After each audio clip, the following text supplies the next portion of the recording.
د بیټرانو په قیمت کې هم کمی راغی. دا خلکو دپاره ډېره زیاته خوشخبري ده چې کومه بیټران استعمالوي یا د ګاډي دپاره استعمالوي، په کور کې استعمالوي، د رڼا دپاره استعمالوي، هغه چارج والا بیټران نو په هغوی کې نن کمی راغلی دی. دې ریټ نه ځان خبر کړئ، هسې نه چې څوک هم دوکه نه کړي.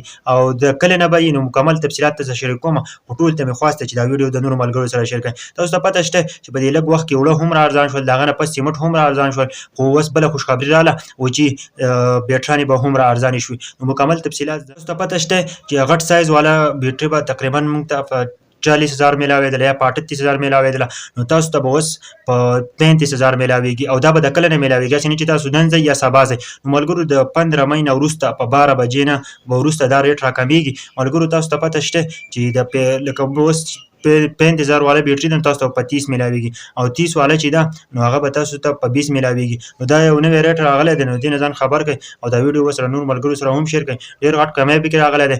بل دا چې د 50% پورې تقریبا د 30 نه والا د 50% پورې به پکې کمی کوو. نو ملګرو ډېر زیاته خوشخبرۍ خبرې دي، ځکه چې په دې ډېر وخت په کم وخت کې چې دی نو ډېر سره ارزان شول، سیمټ هم را ارزان شول، د هغه نه پس اوړه هم را ارزان شول، او بیټرانې هم را ارزانې شوې.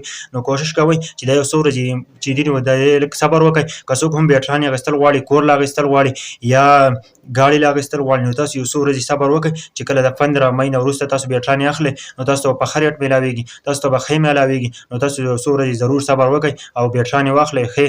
نو تاسو به که 2 اخلئ د یو پي ایس دپاره اخلئ، د کور کې خلکو سره 2-3 بیټرانې خامخا پرتې نه څه یو پي ایس دپاره او یا عام د رڼا دپاره اخلئ، نو 2-3 ورځې صبر وکړئ، تاسو ته به بیټرانې ښې میلاو شي. نو ځکه چې ارزانې به درته میلاو شي. نو ضرور د پیغام نورو پښتنو ته ورسوئ چې زموږ د ټولو پښتنو ته ورسي، او ځان خبر کړئ دې خبرو نه، ځکه که ارزانې شي نو زموږ په دې ځینې داسې دوکانداران دي چې هغوی به ارزانۍ نه، قصابیان پکې شته. نو دا ویډیو د نورو ملګرو سره شیر کړئ چې چېرته هم تاسو دوکه نه کړي، داسې خلک شته.